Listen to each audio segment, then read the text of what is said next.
Welcome to Vancouver's first and only unapologetically progressive public affairs program with your hosts, David Benedictus and Daria Ruggles. So welcome to CoolCouve. I'm David Benedictus. I'm Daria Ruggles. Welcome back. So Daria, you just got back actually from Seattle, and I'd like to talk with you about your trip there because they still have ferries there, right? I remember when I went up there, I took some. They have, yes, I was visiting my dear friend Ruthie and Mike, and also Linda and Reichel. And yes, they have ferries all over the place all the time because it's a water city just like us, David. So why do you think we don't have ferries and water taxis and all those things that other river cities have here in Vancouver? I would love to know that. Can we talk about that today? Sure. Well, we actually have a guest that can speak to that. The founder and president of FrogFerry, Susan Bladholm, is with us today, and we're going to talk with Susan. Welcome, Susan. Welcome, Susan. Thank you so much. I'm delighted to be here. We're so glad you're here. Thank you. Can you please just tell us a little bit about your background and how you came to be inspired by this idea of water ferries and create FrogFerry? Well, absolutely. And to your point about being up in Seattle, I mean, ferries are not novel. They are time tested and proven, and really water transit in Portland and Vancouver are located at the confluence of two rivers because of the river and because it was a great mode of transit. And especially knowing that upriver, up towards Hood River in the Dalles, was once one of the top 5 trading centers in the world. So our community here, going back 300 to 30,000 years ago, has been so dependent on water transit. And we had a ferry between Vancouver and Portland until 100 years ago. And the same month the I-5 bridge opened, the ferry stopped. So for me, I've been in transportation and economic development for going on 35 years now. I got my start with the state of Oregon. It's now called Business Oregon. So the state of Oregon Economic Development Department, if you will. And while I was there, I got to be a co-founder of Cycle Oregon, which is a statewide bike ride. And back 35 years ago, cycling wasn't that cool, and it just wasn't that common. And so I really learned a lot about transportation infrastructure, and I learned about really changing a culture of how we move around a community or across a state from that. So I spent 10 years there with the state. I was the vice president. I was executive ride director for the first 3 years of Cycle Oregon, and then the vice president for the next 12 years.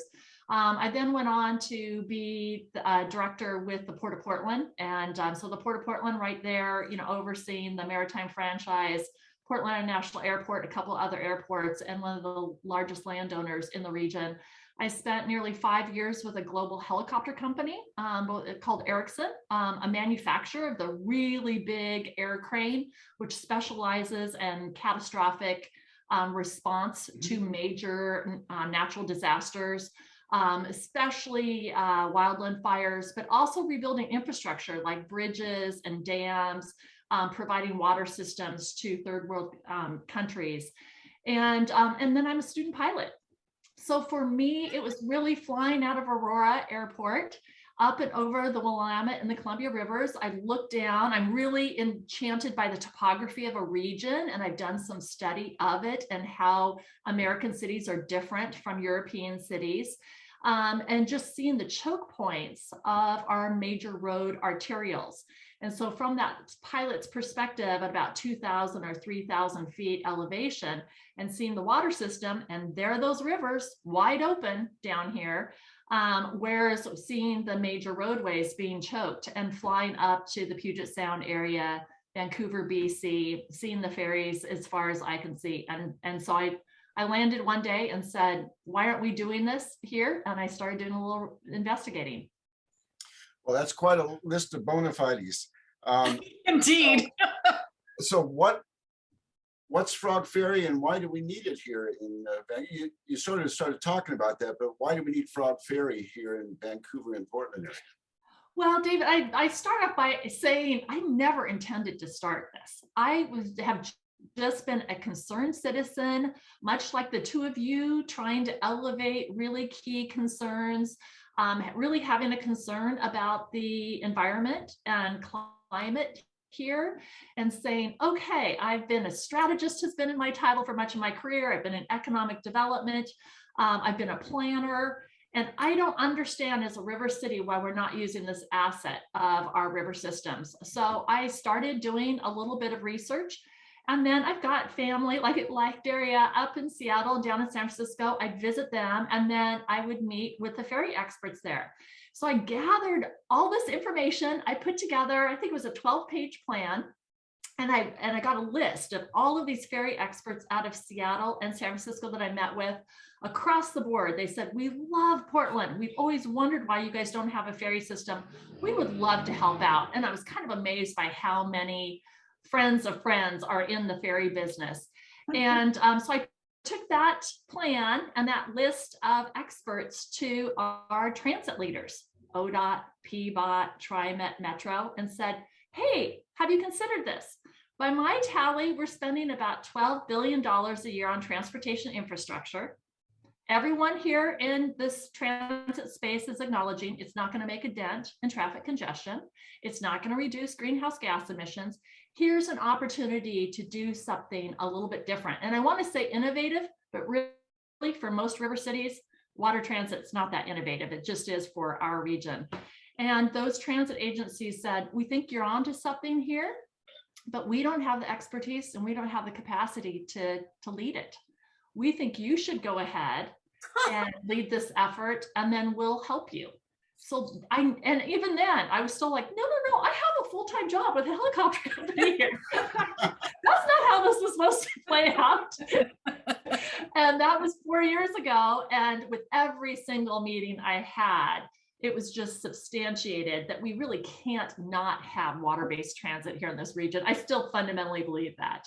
So this was not a lark. This is not a vanity project. And oh, wouldn't it be fun to put boats on the water? This is very much from a strategy perspective, really looking at the best return on the investment. It's incredibly time and cost efficient. And bottom line, we got to reduce greenhouse gas emissions and get people out of their single occupancy vehicles. And it also goes to equity, but I have to ask you, and maybe this is part of it. Tell us, please, what have the naysayers been saying and why are they wrong? Well, the naysayers, I like to think are, I try not to have a negative perspective about it. So much of it is based, honestly, I think, especially for elected officials, on kind of fear. I mean, it's really tough to be an elected official right now. And just trying to shore up budgets for the status quo has been challenging enough. And then with just the really, really challenging, past few years that we've had in particular, I can tell you for the state of Oregon 2 years ago, the entire innovation budget under the Business Oregon department was $400,000. I mean, it's just nothing for innovation. Wow. So in terms of the funding for something that's new and different, we don't have much of a culture around. We like to talk about it a whole lot. We like to go in, and I have spent more time, taking pictures of the goals and objectives of different key agencies when I see them. And it talks about equity and it talks about reducing greenhouse gas emissions and all. And I think that there truly is an intention, but in terms of putting it into practice, as policymakers, they can only go so far. And again, there's just been a whole lot of kicking the can down the road. So this net zero goal, I was on some of the planning committees back in 1990 for the 2020 plan. And then it became, the 2040 plan. Now, President Biden is saying, we are really going to have to accelerate all of our efforts in order to get to net zero by 2050. So I've seen those timetables slip from a very practical perspective. And the other thing I would say is that for the naysayers, a lot of really good intention folks, but just haven't done their homework. And that's where it's just with patience, where I'm here saying we're operating with facts and data. If you're coming from an emotional perspective of what you know, or immediately being defensive, then you're not going to be open to just hearing us out, because we know that we've got data on our side. Well, when you look at when you talk about innovation, these have been around forever. Yeah. And even in some places in Europe, they've gone electric with them. But thinking about United States, that we have New York City ferry system that's fully integrated into their transportation system. Seattle, King County water taxi run roughly the same size boats as the ferries, and they're interchangeable in terms of water taxis and passenger ferries and water buses. So all of this is happening around, has been tested. And I'm thinking about, so what are people's responses to this when you talk with policymakers over in Portland and in Washington? Well, David, we have the benefit of 4 years now behind us. So, what started 4 years ago, we had our first press conference. The private sector immediately got it and said, we need this, particularly the major employers along the riverfront. There was a senior manager from Daimler that spoke at our first press conference. Charlene Zeidel spoke at the first press conference. The naysayers were, oh gosh, you'll never be able to clear the bridges, river debris, the current, there are all kinds of different things. You're going to force all the bridges to open to impede car traffic. And it was like, well, of course we wouldn't want to do that. That would make no sense. But it was just jumping to those conclusions rather than asking the question. You'll never be able to come up with a low wake or ultra low wake vessel. And it's like, well, let's just ask the question and let's go to the engineers and let's find out what's actually out there in the water, because we're not the only, river system that has some of those challenges. So, for us, it's today, it's continuing to build momentum. I think with COVID, people were at home and we're really thinking about how can I make a meaningful difference in my community? And we hear from new volunteers signing up every day. It's been unbelievable, the momentum that's been generated. So whereas we had our elected officials 4 years ago going, oh, time out, we can't take this on, it was really the general public that said, yes, we're in. So we have Miller Nash called us immediately after that press conference and said, we want to offer pro bono legal services. The other two of the other top two legal firms called us as well to volunteer. So we have to date conservatively delivered over $7 million in pro bono professional services value. So that's from catering to event venues, to our video, to our website, our social media. I mean, the list goes on. What people have done, our scheduling software was an Intel engineer that put that together. And our friends at PBOT said, this software is more sophisticated than what we're using for some of our scheduling. It's valued at about $250,000. We just had an offer come in for ticketing, and they may be our first sponsor, so I can't talk about it right now. And we have a number of leaders, it kind of reminds me, a number of leaders out of Vancouver who have been really instrumental in helping to be a part of this, particularly people that move into Vancouver, Portland, from River City. So coming in from the Bay Area, coming in from Seattle, they arrive, they're like, so where's the ferry? And they find us and immediately email and say, hey, we want to help out. And then lastly, I would say for our elected leaders, we just went to Portland City Council last week. We asked the city of Portland and specifically the Portland Bureau of Transportation to sponsor our funding request to the Federal Transportation Administration. So they have lots of funding money. We have a full pro forma that we have created. We are very happy to share. And the FTA will pay for kind of planning and the design engineering and capital infrastructure. They don't pay for operations. So we have a need over 3 years, 1 year of planning and 2 years of operation of $9.7 million. And so of that 9.7, we'll be asking for 3.3 million. So we went to Portland City Council last Wednesday and we made our pitch and had a resoundingly enthusiastic 5-0 vote. We have the testimony in the vote posted on our social media sites for frogferry.com. And I really feel like there's a bit of a tipping point there and awareness of, oh my goodness, Frog Ferry has done all the research. They've done everything they said they were going to do on time and on budget, and this is going to happen. So Susan, does that then address this one, you're lovely and diplomatic in that understanding about the fear, and also oftentimes laws or policy or public officials can be behind what we, the general public, really want, and we have to make that big enthusiastic push that you're talking about. But one concern that I heard that I'd love to hear you address, and does the data address, is this idea that it's great for tourism, but it just doesn't answer the transportation issue, commute problem. Well, and it's almost humorous when I hear that question, in all honesty, and I'm really wanting to be respectful here. The intention in that first plan was focused on commuters from Vancouver to Portland. And still today, the #1 target audience for this, and it's in every presentation we've done over 1,500 of them, are commuters. And much of the service, we really control the operation. And so looking at Vancouver to Portland, we know Monday through Friday, there are 130,000 vehicles that cross that I-5 bridge. Of the 130,000, this is from the Columbia River crossing information, by the way, and I had this validated by a couple of folks in Vancouver on the planning team. Of the 130,000, 30,000 of them are commuting into Portland's downtown core. So 30,000, that's our target audience.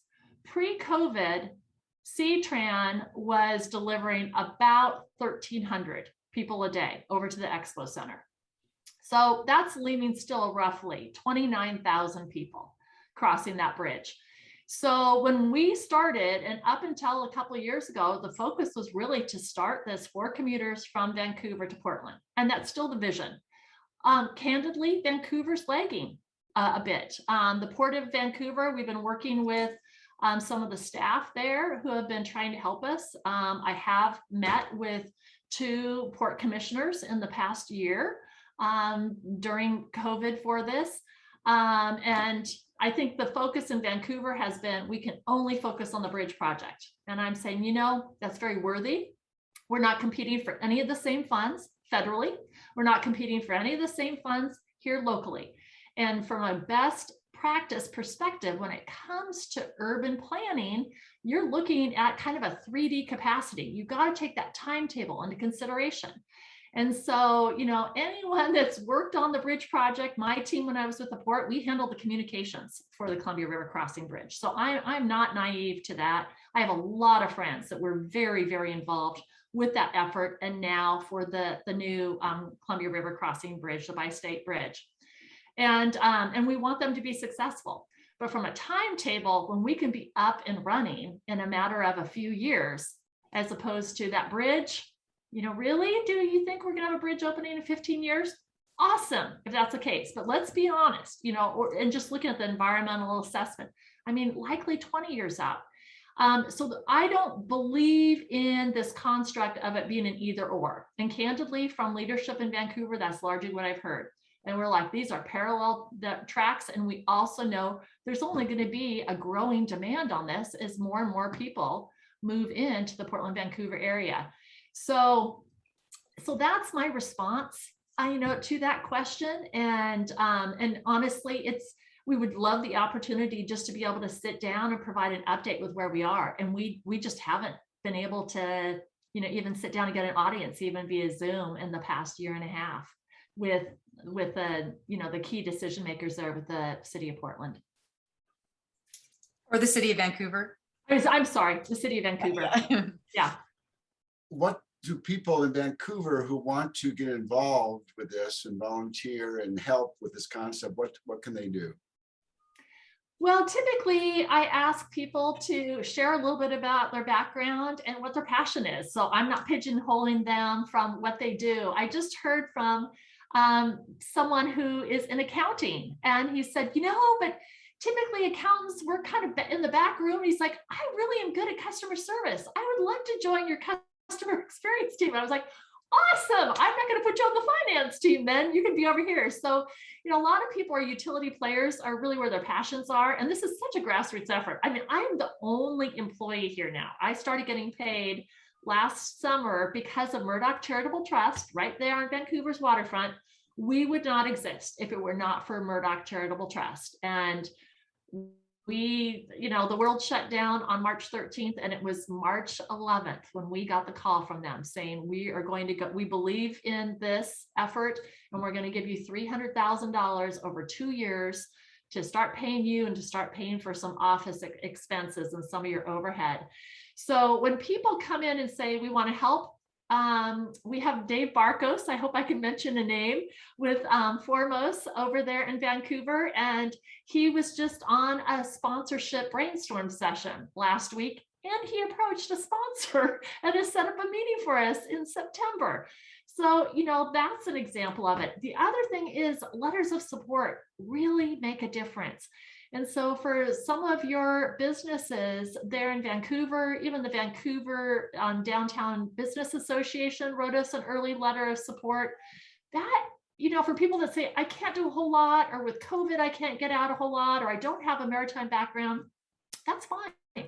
If you have a healthcare background, we have someone from OHSU who is autoimmune compromised, who is serving on our community or our customer experience team. We are looking for individuals that get around in wheelchairs to help inform it. We have a couple folks that are legally blind. So there's so many different ways and areas of expertise, and we're just pulling from the best and the brightest. So I try not to really dictate in terms of what the need is, but we have 9 different committees, and usually most everybody can fit in on one of those committees. You're starting to really develop some wonderful momentum.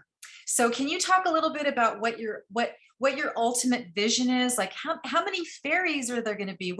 How do you see this in 2 years or 5 years? Well, that's a really good question. And we do have phases to this. And basically it's based on other ferries and how they've been built in the US. And so the FTA has funds just for going back and adding another vessel or adding funds for a dock. So that's how Kitsap County, I think Kitsap County is one of the 2 ferries out of Seattle. 85% of their funding came from the FTA. For King County, I think it was 90%. And Boston, New York, that's what you do. You go back year after year. So the FTA knows that. So for us, our plan is, we call it phase 2, which is the pilot project. So phase 1 was all the research, a lot of community outreach and our governance and getting our 501c3. Phase 2 is 2021 through 2024. It's the planning and a 2-year operation of 1 vessel between Cathedral Park and River Place. So that's south of downtown Portland. And Daria, you mentioned the social equity side of things. It's why we have chosen Cathedral Park. The dock needs some work and enhancement there. That's a bit more work for us to do it. But that community has very, very limited transit options. You've got over 40% of St. John's and Cathedral Park identify as non-white. More than 20% live below the poverty line. 87% of people commuting to work are commuting in single occupancy vehicles. That's tragic. And not only that, you can literally stand out on the dock and you can see that we call it the Big Pink, downtown Portland, there that's 6 miles away. And transit, the 1 bus service that does run, takes over an hour. So talking with OHSU employees and PSU students and faculty coming out, these are not our numbers. These are the numbers coming from PSU and OHSU and their transportation and building and grounds leaders. That commute is over an hour. By ferry, it's 25 minutes. Now you got to get to and from the ferry docks. So let's build that in. But you're not behind that wheel for over an hour and you don't know if you're going to get there on time. And then you get to get there and pay 15 or 20 bucks a day for parking, even with a reduced, it's, the average in downtown Portland was $230 pre-COVID. So you get your time back. And so I think that's really important. Most people in Portland, and I was guilty of this as well when I started, it was all time cost, time cost. The research out of especially the San Francisco ferry system shows it's really the best and highest use of your time. So on-time reliability is the #1 determinant across the board of all transit modes from the research I've done. But really, number two is the best use of your time. So when you're on board, and Daria, you probably saw that with the Seattle ferries, and I try to take them as often as I can. You know, people are listening to music, they're getting back to their text messages or their emails. They're just decompressing and taking in the beauty of being out on the water. And with rampant anxiety and stress right now, actually, there's a really good health benefit to it. And for us to learn more about the ecology of our river ecosystem. I mean, the fact that there are 7, I want to get this right, falcon nests along between Cathedral Park and River Place docks is amazing. So imagine being able to have interpretive tours for families and kids to be learning about the wildlife that's out there. And again, fostering a greater sense of stewardship. So I know I put everything in the kitchen sink into that answer, but it's, for me, it's really important. Well, Very germane. Yeah, very germane. A couple things popped up there. One was when I lived in the Bay Area and took not a ferry, but BART and the bus from Oakland to San Francisco until I moved to San Francisco a few months later. It was wonderful to have the time to read. I would just read, you know, on the way, and people watch and stuff like that. And by the time I wasn't stressed by road rage or trying to weave in and out of traffic and parking and all that.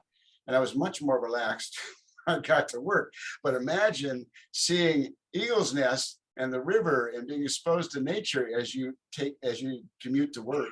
And I'll just throw in, you can have electric shuttles circulating from cathedral neighborhoods into the ferry system. I mean, all of that can be integrated so easily. Actually, I sent an email last night and this morning for St. John's and Cathedral Park. They want to put together a trolley. Oh, there. So it's so funny. So we're looking for funding for that. And Jennifer Battaglio is the past president of the Cathedral Park Neighborhood Association. She's awesome. She's been out, she's run the river with us. She really gets it. She does this purely as a volunteer.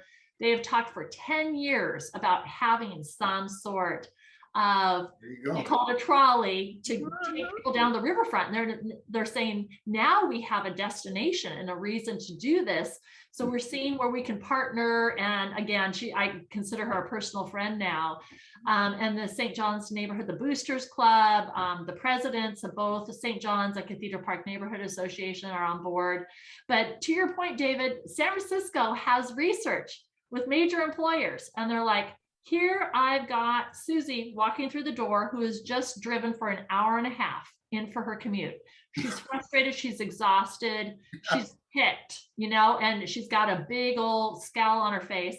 And then I have John walking through the door who's coming in off the ferry. I mean, this is a real research project they did. Oh, wow. He's refreshed. He's got a big smile on his face. He's coming in off the water. And even if his commute was 10 minutes longer by ferry, it's still the #1 preferred mode of transit in the Bay Area, are ferries, even more so than driving yourself or kiss and ride, which is going with a loved one and dropping them off. And speaking of kissing, he could have met the woman or the man of his dreams. I mean, there's the serendipity of meeting people. And I just want to point out, we all love trolleys, and Vancouver used to have, we were one of the oldest trolleys, like from one of our first, they're now yanking out the rails to put in, at least it's for bus rapid transit. But we were all talking about how these things were established and they were very effective. And I have to throw in there, although it was in a silly movie called Who Framed Roger Rabbit, it is actually a fact that we used to have in Los Angeles. We had the blue car, the green car, the yellow car. And I have friends' moms or grandmoms that used to go from the San Fernando Valley to Long Beach for a nickel. And it was so efficient and so effective that it was Goodyear Tires and Atlantic Ridgefield Company, it was, now Arco, that got together. They bought up those trolleys because they saw that they were so efficient and so effective, they would never make any money. They bought them, ran them into the ground, removed them, and with, along with the Eisenhower administration and the interstates, they created this dependency on cars. So, and what would San Francisco be without a trolley? There were trolleys in Los Angeles. The charm and the greatness of a city is about the equitable access to transportation in order to experience the city, is it not? Yeah, Amen. Hallelujah. And yay for trolleys. It's just interesting that I think about the line from Wendell Berry, ancient knowledge seeking new minds. All the technology is being updated, and retrofitted electrically clean, but we're back to using the river, the walkable cities, and water taxis, ferry transportation. And in Germany, they're developing a 5-passenger Lilium electric jet that could hop over the river too. There's lots of what I was talking about the helicopter. These are you may be aware of that technology, and that's another way. You could have that at a transit center. They only need like 25 by 25 foot to land and take off. So all of this is just the future waiting right here, and this technology's developed. Yeah. It's here.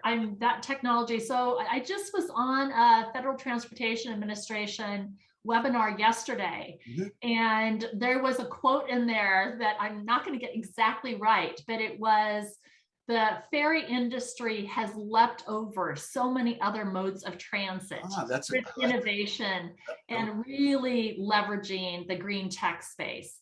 And so particularly out of Oslo and Copenhagen, the design engineering has just been amazing. And we have electrified, vessels in Seattle and down in San Francisco. I think it's the Stockholm harbor, entire harbor is planning to go net zero by 2030.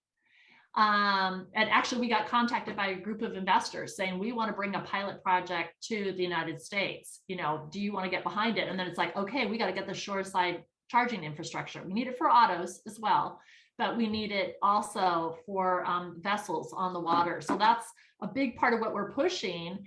It's not so much building a vessel. It's 3 months to design and it's 9 months to build the vessel. And we have the specifications already done. So we know for the confines of the Willamette and Columbia River what is necessary. That way we have a phenomenal maritime consultant out of Seattle. This is all he does for a living, John Sainsbury. He's absolutely beloved in the ferry industry.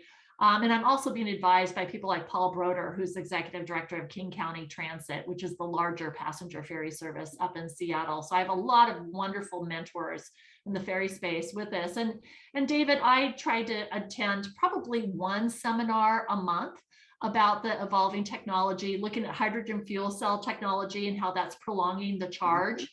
Because we do have a current here from Vancouver to downtown Portland is 15.5 nautical miles. That takes a good amount of energy. So when people say, oh, looking at Niagara Falls, I went out on a fully electrified ferry. That's true. You went 4 miles and you were traveling at about, 5 knots, an hour. We're going to be traveling at about 22 to 24 knots, true, across 15.5 nautical miles. So being able to maintain that charge, or even a hybrid model. Today, if we were to put a boat on the water, we'd need a hybrid. We couldn't do it fully electrified, but that efficiency is really being developed. We can certainly for something that's closer in, like the commute of 5.5 miles from Cathedral Park down to River Place. So what would the commute be from Vancouver to downtown Portland? So that's with the slowdowns. We really want to be conservative. We definitely want to underpromise and over-deliver. It's 45 minutes from Terminal 1 with that existing dock under the leadership of the Port of Vancouver down to Salmon Street Fountain. So right there in the midst of the downtown core, which doesn't have a dock right now. So we've got some planning funds in there to build, to plan it and build it, to have that ready by 2024. Right now, the Vancouver dock, they're kind of looking at with the I-5 bridge and where's that going to move to, and then also with some of your larger cruise ships and the American Empress, that line that calls there at the Port of Vancouver, and we're saying we'll be zipping and zipping out of there. The boarding and deboarding time is probably under 7 minutes. So it's not like we're there for long periods of time and tied up. We come in and we'll just, it's that we have 2 sizes of ferries, I should say. So pilot project would be a 70 passenger size, and the 70 passengers will go further upriver. And people always think that's to the north. It's actually the south, because the Willamette flows to the north. So from Oregon City to downtown Portland, it's far more confined, restricted, and it's just much busier. The river gets much wider and has just a lot less encumbrance from downtown Portland to Vancouver. And so that would be a 100 passenger vessel. And so for any of the planners who are listening, I really would love for them to go to the frogferry.com website under research, and there's the full operational feasibility study on there. And Daria, I think you asked a question about kind of the vision for the scheduling and the service. So we, in that operational feasibility study, we talk about up to 10 different dock locations from Vancouver to Oregon City.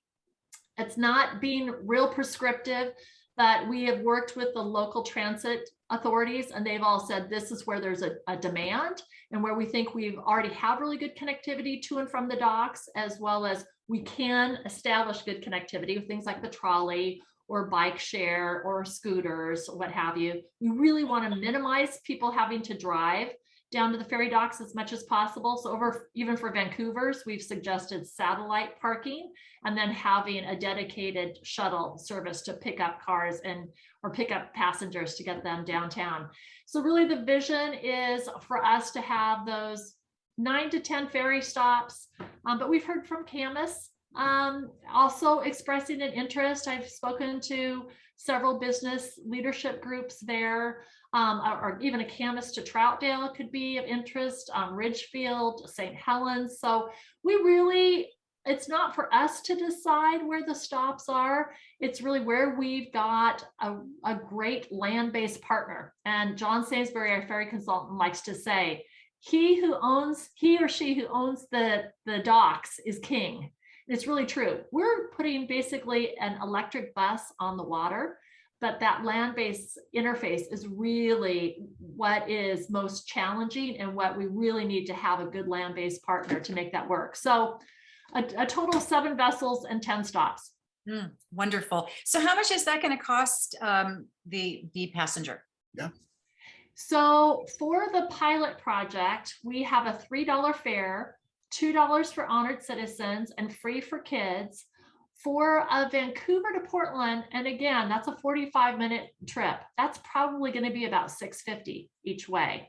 It's more expensive, but we do look at the total throughput cost of owning a car, and the fuel and the maintenance and parking, and your time, the value of your time. The math, we still come out way ahead. And it also, aesthetics. And what was that, David? The aesthetic environment. You're on the river, you're looking at beauty, and you're meeting people and talking with them right now. Right. That's huge. And it also sounds like part of the vision and the plan is to really be cooperative through all of these different mobilities and transportation administrations and all of that. Oh yeah, we have to be. For public transit, I mean, first of all, we could have done this privatized. We have lots of investors that would love to give us money. Money's really cheap right now, but they would need to see a return on the investment, and the ticket price would be higher. So, I mean, we would have boats on the water really, really fast if that were the case. The vision for this has always been for public transit, and for this to be accessible for everyone. And I mean, it's just so grounded in the ethos of who we are in our founding.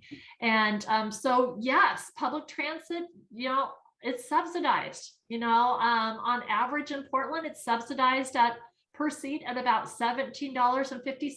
So if you buy a $2.50 ticket, it's typically not a $2.50 ride. It's usually a $20 ride, and it's just heavily subsidized.